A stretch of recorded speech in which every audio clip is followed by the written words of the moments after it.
I am 61 years old and my name is Monica. My own son struck me with his hand till I started bleeding over a bowl of unsalted soup yesterday evening. I, on the other hand, was left on the kitchen floor, where I was forced to clean the blood off of myself with an old rag. He, on the other hand, went to his room, locked the door, and fell asleep as if nothing had occurred, as though striking his own mother were the most typical thing in the world. When I woke up this morning, my entire body was aching, my arms were covered in bruises, and I had a cut on my lip that continues to be painful whenever I speak. However, the greatest source of suffering is not the pain in one's body. It is the embarrassment that causes it.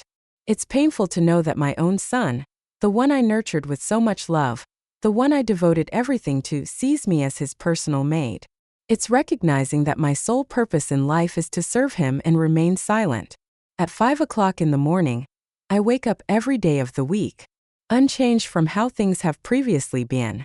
During that hour, the world seems to get much quieter, and the only sounds are mine and the coffee making. My son, Ethan, is already up and about. He is seated at the kitchen table in his flawless gray suit, looking at his phone. When I come in, he doesn't even recognize my presence. He doesn't even have the decency to look up in my direction. "Breakfast. Get a move on.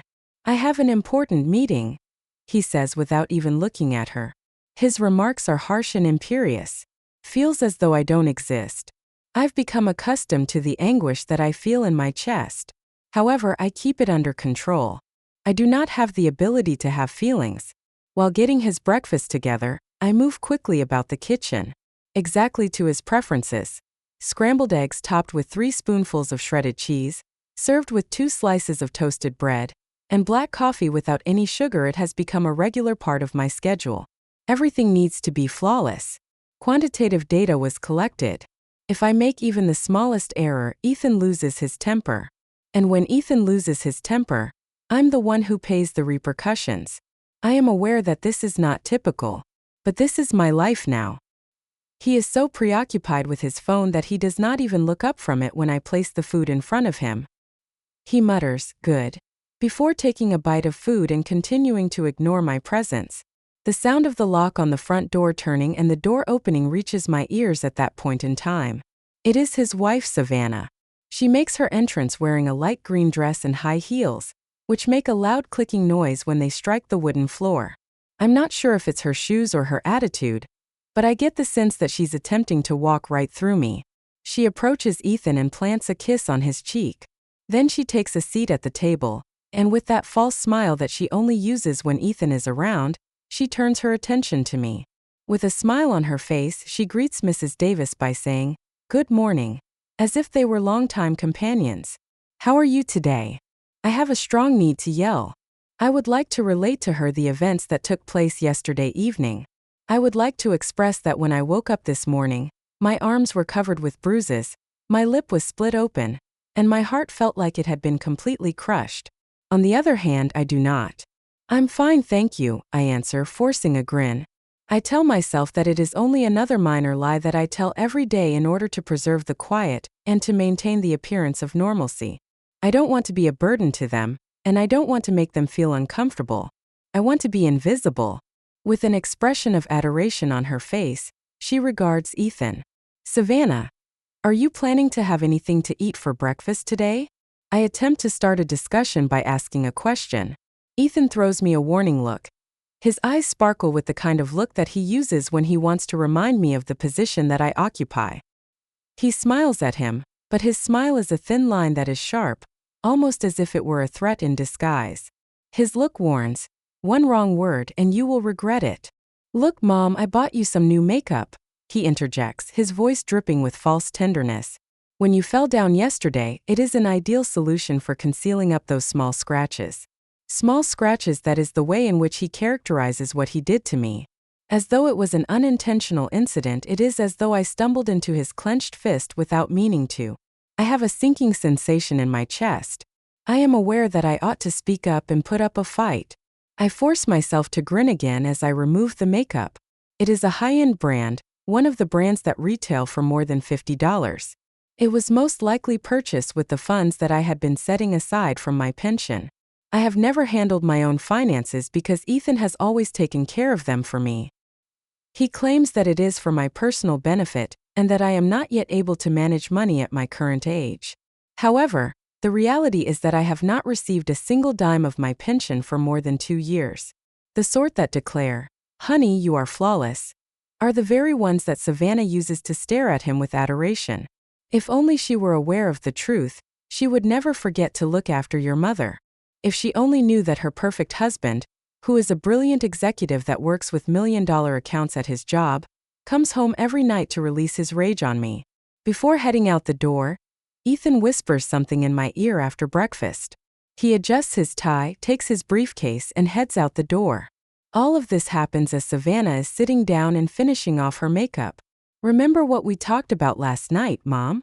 If you ever open your mouth, if you tell anyone what happens here, you'll regret it. No one will believe you. You're just a crazy old woman living off her son's charity." I felt as though he had stabbed me with his remarks. I am immobilized, yet I do not dare to voice a single word. They leave together, holding hands and grinning like the ideal couple, the kind of couple that everyone looks up to. I watch as they get into Ethan's fancy black sedan, the one that costs more than $400,000. I purchased everything with my money. It is my money. Something within me is distorted by the mere concept. The home becomes completely quiet once they have both departed. The quietness is so overwhelming that it is almost as bad as a loud noise. I remain seated in the kitchen, staring at what is left of their breakfast. My heart is weighed down by feelings of both anger and powerlessness. I am aware that I cannot continue living my life in this manner. I am aware that I cannot let this continue. However, where do I go on from this point? What is it that I should do in this situation? I sit there for hours watching the sunlight slowly make its way across the floor tiles, while tears silently drip from my eyes. My refuge was formerly this mansion. I purchased it 30 years ago with the money I had saved from working as an executive secretary at Sullivan & Associates. I dedicated my all to that profession for 40 years, working late nights and managing the lives of other people, while completely disregarding my own. I never would have guessed that all those years would culminate in this moment. I had never anticipated that I would end up being imprisoned in my own home, held captive by the son that I reared. This was not always the case. Ethan did not always behave in this manner.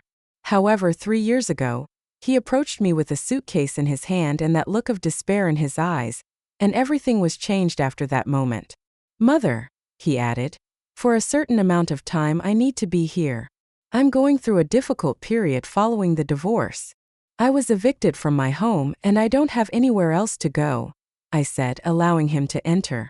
I was naive enough to believe that he simply needed a little assistance and that we could work on rebuilding our relationship. I was unaware that I was letting the devil into my house. Initially, it appeared as though everything was proceeding in its usual manner. Ethan would get up early, go to his place of employment, return home in the evening, and then we would take our meals together. He even helped out with food shopping, and I thought that we were finally becoming the family that we should have been all along. However, it did not continue for a long time. The remarks began to come in gradually. "Mom, this food has too much salt in it. Mom, why don't you give the bathroom a better cleaning? Mom, your clothes are so wrinkled. It's embarrassing." These comments are painful, but I made excuses for him. I reminded myself that he was going through a difficult period of time following the divorce. However, after that, he began to interfere in my financial affairs. One day he said, "Mom, you shouldn't be dealing with so much cash at your age. You should let me help you with your accounts." I felt he was doing it for my own benefit, so I consented. He began to manage my finances. Initially, it appeared to be innocuous. However, he had entirely taken over within a few months. I was paid $20 per week for personal expenses, as if I were a child who had been given an allowance, and my $1,200 annuity was deposited directly into his account. Whenever I attempted to inquire about the remaining funds, he would dismiss me. "I am investing your savings, Mother, in order to help them grow. You have my word on it." The fact of the matter is that I do not trust him. It has been more than 2 years since I have seen any of my own money. After that, Savannah arrived on the scene. Her grin was as flawless as her desire, yet she was 25 years younger than Ethan. They got married in a wedding that cost $100,000, which was paid for by my money. Their marriage took place within 6 months of their first meeting, which occurred at his office. Her arrival in the scene has been followed solely by a downward spiral of the situation. Now Ethan treats me like a servant. He tells me what to do, how to clean, and what to prepare. According to what he says, it's because he's paying for everything. However, it's not only the household tasks. In addition, he has inflicted bodily pain on me. At first it was minor shoves, but soon it became pinches when I failed to move as quickly as he wanted me to. I burned the supper one night, and the first slap occurred as a result of it. After that, it continued to get progressively worse. And then the night before last occurred. On Tuesdays, I always make a bowl of vegetable soup just like I did this time. However, this time it was insufficient. Ethan took a sip, and his expression contorted into one of revulsion. He spat the soup back into the dish and exclaimed, "What on earth is this? It's as bland as water." I offered an apology promptly. "I forgot to add the salt, I'm sorry," I said. "Let me go add some." However, it was already too late. He took up a fighting stance, snatched the bowl of soup, and hurled it in my face. My lip was sliced by fragments of porcelain, and my cheek was burnt by the hot liquid. He yelled, "You are a waste of space," and grabbed my arm with such force that I knew that it was going to leave a bruise. "You can't even make a decent soup." However, that was not the end of it. He pushed me up against the wall of the kitchen, and my head struck the tile. I had difficulty seeing. He continued to smack me over and over again until I was shivering and humiliated, and the sound of his slaps reverberated in my ears. He did not provide an apology for his actions in the slightest. After striking me, he went back to his usual pattern of being calm again. After bending down, he assisted me in getting up and removed the blood from my lip. "I apologize, Mother. The sight of you like this really gets under my skin. I am aware that you are capable of achieving higher results than this. You will learn a lesson from this, but it is for your own benefit." He went to bed as if it were just another ordinary evening after that. I was up late in the kitchen, cleaning up the mess that he had made.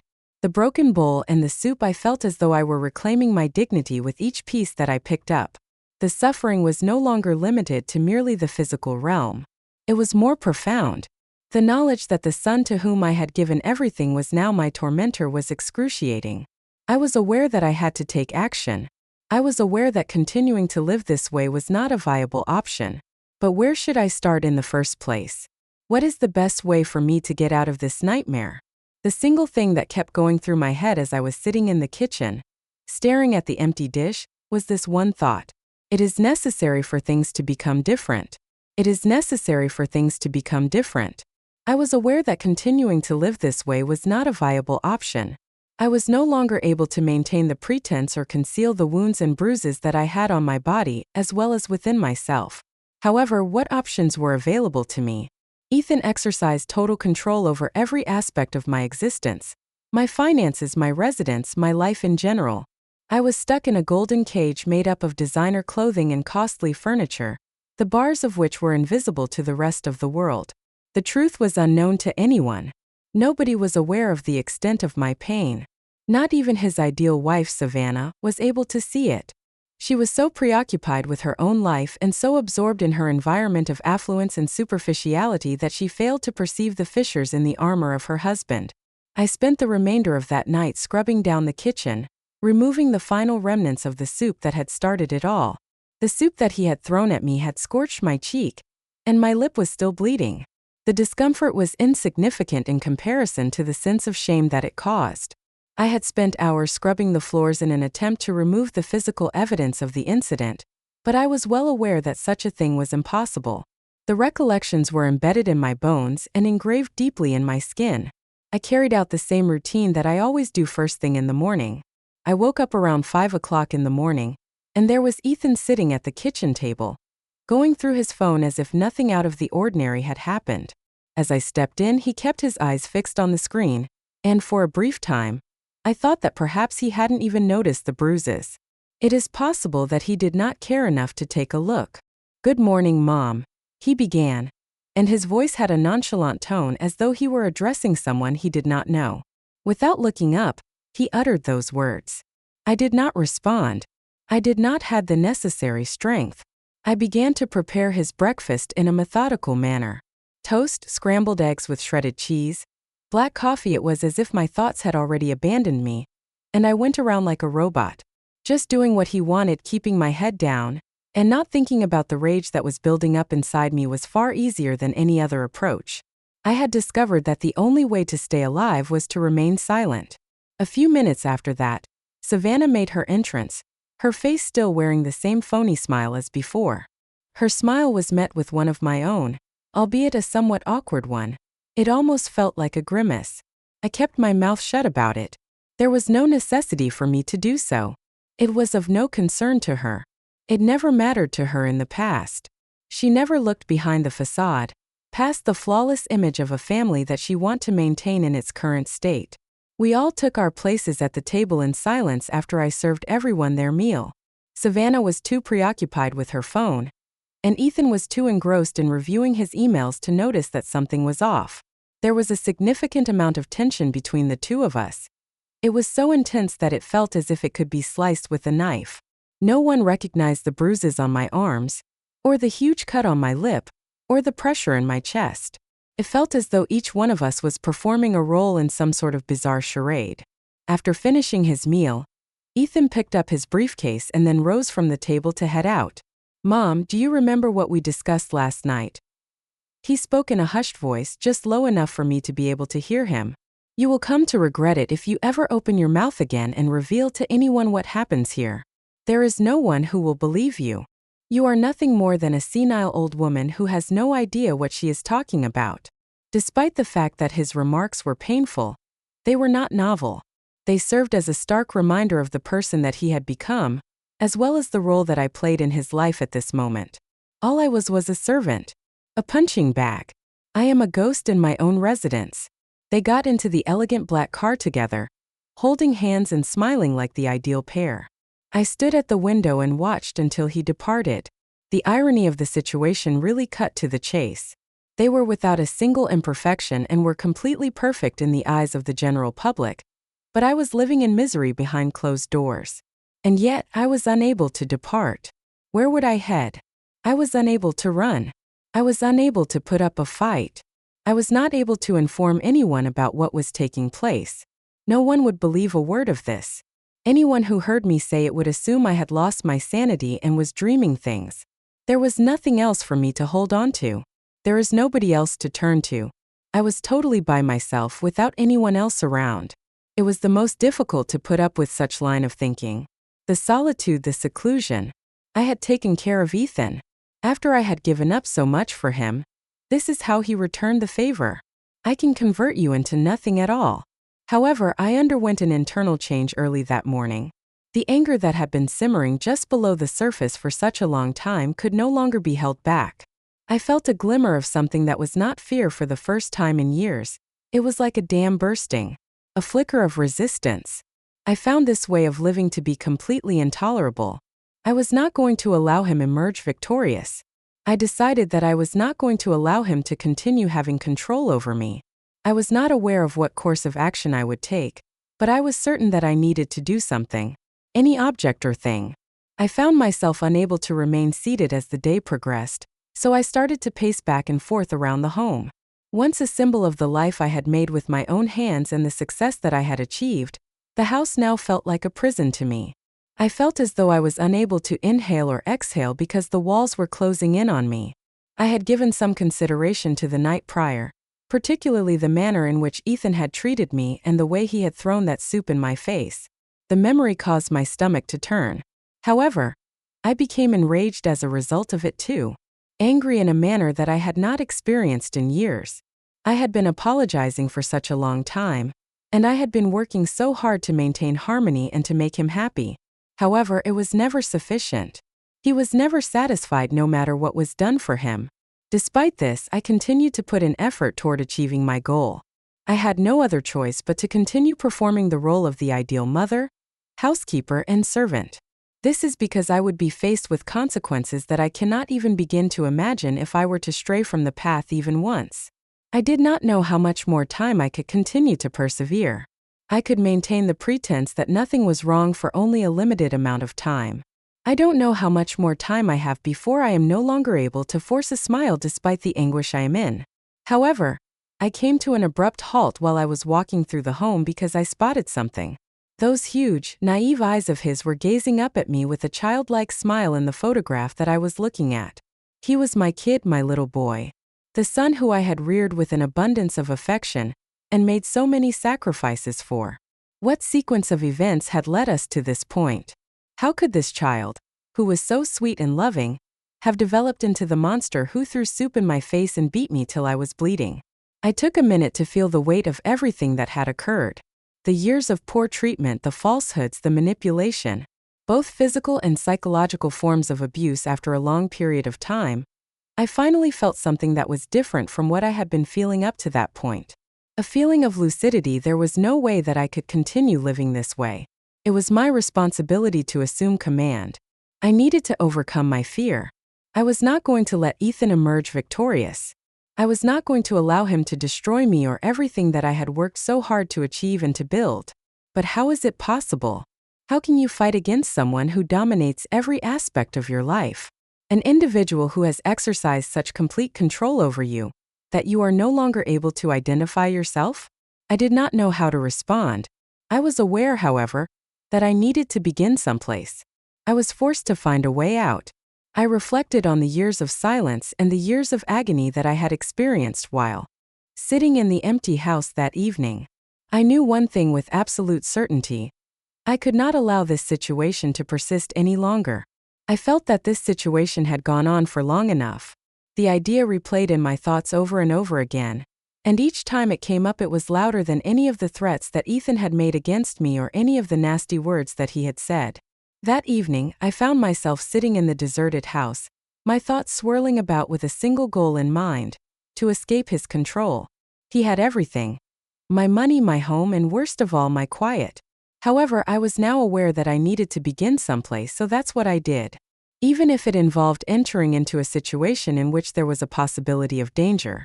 Even if doing so would necessitate having to deal with the repercussions for a long time, I lived in a state of constant terror, and the burden of that anxiety was crushing me. I felt physical pain as a result of the years of abuse I had suffered, and my spirit was weighed down by the guilt of not having said anything sooner. What had I done to allow things get this far? How could I have let him transform my own home into a jail for me? My thoughts were in a state of turmoil, swirling around in my mind like a storm, but I knew one thing for certain. I couldn't go on living like this. I recalled the times when Ethan was still a young boy. He was brimming with life and had been so kind. I gave him my all in terms of raising him. I provided him with the greatest education and the best life that I could afford. In order to provide for him, I put in long hours as an executive secretary for the company Sullivan and Associates. However, something had gone awry at some point in the process. I had let him down in some way or another. And now, I was required to confront the repercussions of the errors that I had made. However, the errors I had made were not the only things that were haunting me. It was the possession of Ethan, the manipulation, the falsehoods, the brutality that has occurred. It had all reached a point where it was too much to handle. The saddest thing of all was that I had allowed him to get away with it. As was my habit, I woke up early the next morning. However, everything was going to be different today. I was not going to be silent today. I was going to take the first step toward my independence today. However, where would be a good place for me to get started? Who is someone I could speak to for assistance? I did not have anyone I know whom I could approach for assistance. Ethan had made all arrangements to ensure that. He had cut off all of my connections to my friends, my family, and any other person who might have been able to see the reality. Savannah, his wife, was also completely in the dark regarding the events that were taking place in their home. Unaware of the fact that her spouse had transformed into a monster, she lived in blissful ignorance in her lovely little world. I was aware of the fact that I would need to do this on my own if I wanted to get out of this situation. I was in need of evidence. I was in search of something that could serve as evidence of the things that he had done to me. However, how would I go about getting it? How would I be able to collect evidence without his knowledge? The notion occurred to me that afternoon as I was sitting in the living room. It was necessary for me to approach this intelligently. I needed to collect evidence without arousing any suspicions, Therefore, I had to do it discreetly. I still did not have enough evidence to confront him with, so I had to wait. When I needed to remain concealed, I did what I had always done in the past. I kept my observations. I paid close attention to the little nuances, the things that Ethan assumed would escape my notice. He would hide his phone from view the moment that he walked through the door. He would also delete his text messages and clear his browser history. He would get quiet anytime I would ask him about his finances or his work. I got the feeling that something was amiss throughout my entire life. However, I was now required to search for the truth. Over the course of the next days, I kept a close eye on him and paid close attention to everything that I observed. I would look through all of his belongings after waiting until he was at his place of employment. I was not proud of the actions that I was taking, but they were the only options available to me. I was in desperate need of anything that could assist me in defeating him. I discovered it on the third day. Beneath a mound of papers in the back of his drawer is where it was concealed. A tiny folder with my name printed on it in his precise handwriting. My heart was beating rapidly in my chest as I gradually undid the latch and unlocked the door. The documents that I discovered inside caused my blood to turn cold. Statements from banks, translations, a list of payments made by Ethan's company, all directed into accounts with which I was unfamiliar. My thoughts was racing while I was sifting through the documents, my hands trembling. For years, Ethan had been stealing from his place of employment and depositing the money into accounts that were kept out of sight. He used me as a scapegoat for his activities. I had become entangled in his embezzlement of his company's funds somehow. I was utterly astonished by what I witnessed. I had been aware that Ethan was keeping tabs on my expenses, but this really took the cake. This was significantly more severe than that. He had been laundering money and used me to cover up his misdeeds. The materials provided evidence that it was true. My mind was reeling as I sat there staring at the documents. How could I have been so oblivious? For such an extended period of time, how could I have allowed myself to be manipulated by him? The rage that was brewing within me was greater than any of the physical anguish that I had ever experienced. I was a pawn in his game. I was a tool that he used to help conceal his illegal activities. However, this is no longer the case. Away from his grasp, I swiftly collected the documents and secreted them away in my room. It was not a significant amount of money, but it was the beginning of something. It constituted evidence. At long last, I had finally found something that I could use against him. However, I was aware that it would not be a simple process. Intelligence was something that Ethan possessed. Sooner or later, he would come to the realization that something was not right. When he did, he would leave no stone unturned in his efforts to defend his own interests. I was not about to let him know that I possessed the evidence. No, not at this point in time. I continued to maintain the pretense for the next few days. I carried on with my daily activities under the pretense that everything was proceeding as usual. I performed all that I was expected to do for him, including cleaning the house and preparing his meals. On the inside, however, I was making plans. I was working up the courage to face him and address the situation. I finally found the confidence to talk to someone about it a week later, after having put it off for a long time. Clarice was the name of my neighbor. Whenever I was in need of someone to listen to me, she was always there for me and always willing to lend a sympathetic ear. I was aware that she had suspicions, but I had never informed her of the whole scope of what was going on. One evening, Clarice stopped by when I was sitting on the front porch. She was holding a casserole dish in her hands. Her voice had a pleasant and familiar tone as she greeted Monica with the words, "Hello, Monica. I made you some stew. I thought you might like it." I offered a feeble grin and accepted the dish, but I couldn't help but feel the burden of her stare directed at me. She was always paying attention to her surroundings and watching out for me, even when I did not ask her to do so. The nighttime air was cool against my skin as we sat together on the porch. She said quietly after a few minutes had passed, "Monica, are you okay? You don't look well. I've noticed you've been looking a little down lately." I was at a loss for words, unsure of how to respond. However, a breaking point was reached within me. I was able to breathe a sigh of relief for the first time in what felt like an eternity. It was necessary for somebody to have knowledge of my situation. I was no longer able to maintain the pretense. "Clarice," I began, my voice trembling. There's something I have to tell you. I'm not sure who else to turn to. While I told her everything, she was a patient listener from start to finish. The mistreatment, the manipulation, the falsehoods, the control of finances, the acts of stealing. I felt the burden that I was carrying on my shoulders being lifted away, little by little, as I continued to talk. For a brief period of time, Clarice said nothing after I had finished. She simply sat there, her eyes wide open in shock. After a moment of silence, she eventually spoke to Monica, her voice unwavering, and said, "I had a feeling that something was amiss. I could see it in the way you acted, the way you looked. But I never imagined." My voice trembled as I uttered the words, "Clarice, I am in need of assistance. I can't do this alone." Gently grasping my hand, she pulled it toward her and gave it a tender squeeze. "You're not alone, Monica. I'm here for you. And we'll figure this out together." I was given optimism by what she said to me. I did not feel entirely alone for the first time in years. There was somebody who gave a damn. I would not be alone since there was someone who would stick with me. However, despite the fact that Clarice was on my side, I was aware that the path that lay ahead of me would not be simple.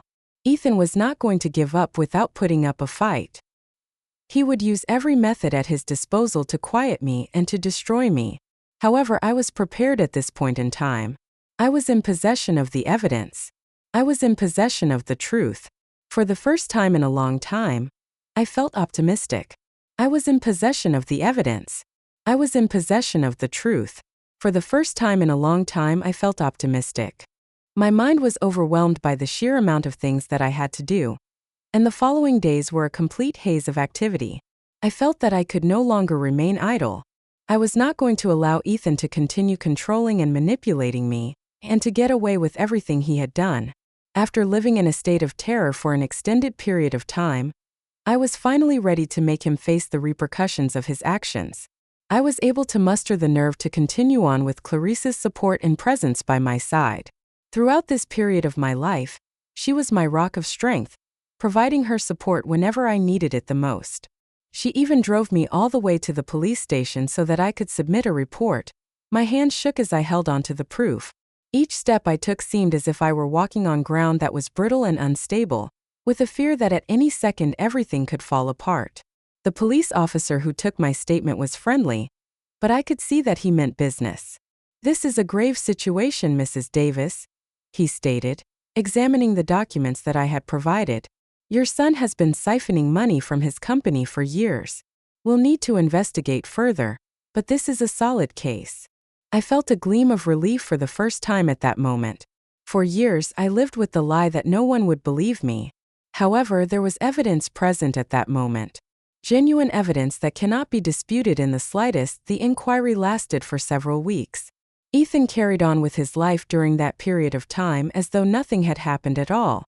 He attended his place of employment, chaired meetings, and even threw dinner parties for Savannah.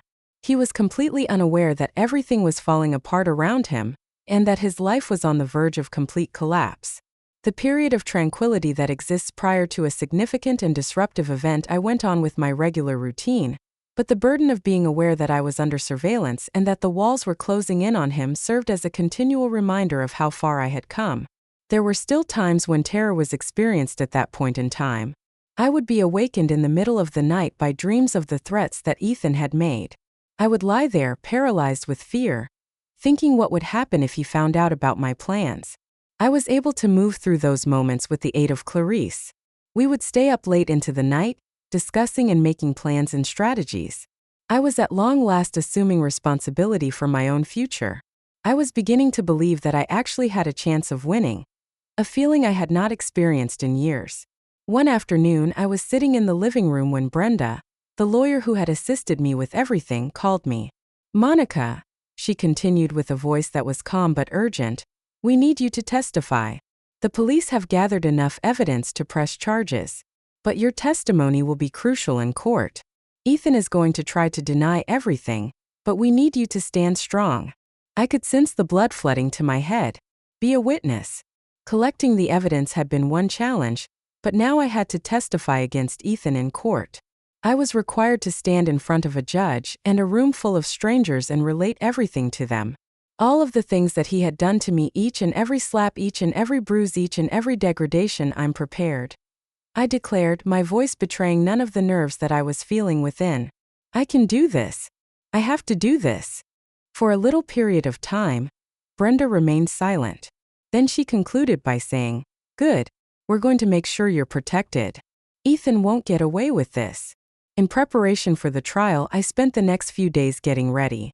I memorized the facts of Ethan's crimes, including his abuse and manipulation, by going over the evidence over and over again.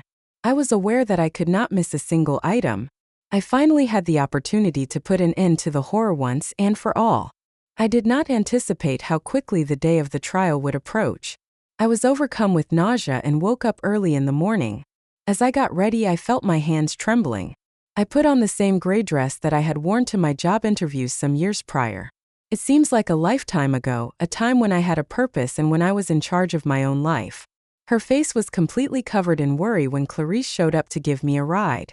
Her voice was gentle but unwavering as she inquired, "Monica, are you absolutely certain that you are all right?" I said, "I'm prepared." Even though I did not actually think that to be true. I have to do this. I can't let him win. We traveled in quiet to the courts in the car. Despite my best efforts to keep my breathing under control, the nerves were incapacitating. What if I didn't have enough strength? What would happen if I were unable to achieve that? I was aware that I did not have any other option, despite the fact that the idea continued to bother me. I was escorted into a tiny waiting room where I was reunited with Brenda as soon as we arrived. She went over the strategy with me one last time, ensuring that I was ready for everything that might occur. Her voice was calming as she spoke to Monica, saying, "Just remain calm, Monica. You're telling the truth. That's all that matters." Ethan made his arrival not long after that, with his attorney in tow. From my position across the room, I noticed him looking put together and composed, the ideal representation of the successful son. I was aware of the facts, however. I was familiar with the monster that concealed itself beneath that disguise. For the first time, his eyes locked with mine, and I did not look away. I held my position and remained standing upright. His face was contorted with fury as he looked daggers into me. He mumbled, "You should have remained silent, Mother," at a volume that was just loud enough for me to hear. "You'll regret this." I did not show any signs of fear. I did not step back from the situation. I felt the weight of everyone's gazes upon me as I took the stand for the commencement of the trial. The lawyers, the jurors, and the judge were all waiting for me to say something. For the first time in my life, I did not feel like I was small. I did not feel as though I was a victim. I felt like a woman who had the fortitude to persevere after surviving an experience that was much worse than hell. I narrated my tale. I disclosed all information to them. The mistreatment, the manipulation, the control of finances, the falsehoods.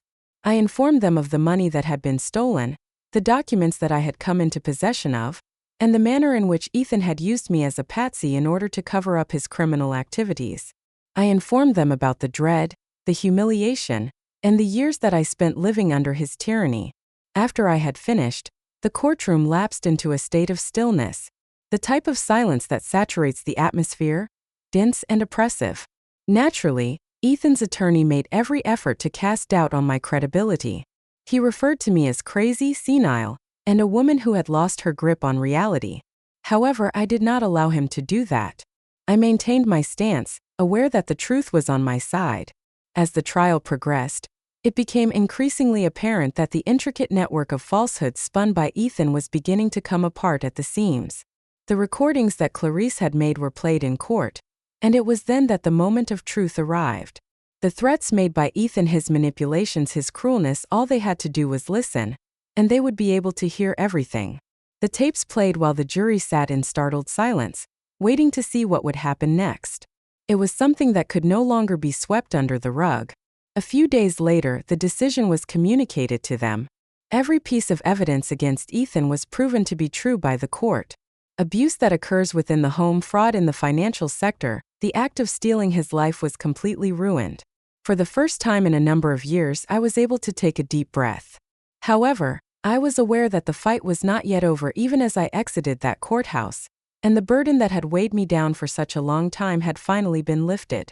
I had eventually gotten my life back, but I knew that Ethan's anger would follow me for many years to come. "You accomplished it, Monica," Clarice remarked as she drew me in for a tight embrace, having been waiting there for my arrival. "You stood up for yourself." I acknowledged the truth of her words at that time. I took a stand in defense of myself. I had reclaimed control of my life once more. I could not help but reflect on the lady I had been when all of this first began as we were leaving the courthouse. I had been struck with fear, without any hope of improvement. I had changed since then, though. I had made it through the worst of it, and I had lived to tell the tale. Although the journey was not yet finished, it marked the beginning of a new chapter. For the first time in years I was free, but I did not know what the future held in store for me. And that freedom was something that no one could take away from me, no matter what occurred after that. For the first time in years, I felt a sense of relief and happiness wash over me the moment that I exited the courthouse. The burden of the dread, the remorse, and the shame had all been removed off his shoulders. For a long time, Ethan had manipulated and controlled me, and he had used me for his own personal gain. But at last I had escaped his influence. It was not simple. It did not escape unscathed. However, I had gained knowledge of the most significant lesson that I would ever acquire in my life. You should never allow someone else to have power over you. Not out of fear. Not by lying to them. Not accompanied by violence. I had gained control over my life again, and I was able to breathe freely for the first time in years because of that knowledge. I am certain that I will never again allow that to be taken away from me, no matter what occurs in the future. Remember that you are not alone if you are currently experiencing a circumstance in which you feel confined. If this is something that you are witnessing, you possess the power to escape. That is exactly what I did. You can resist despite the fact that it may appear to be quite difficult. Your voice is important as well. I appreciate you taking the time to view my story. If you found this to be inspirational or if it moved you in some way, please remember to click the like button and subscribe to the channel for more stories of empowerment, strength, and survival. Keep your chin up. And don't forget that the ability to take charge of your life is yours.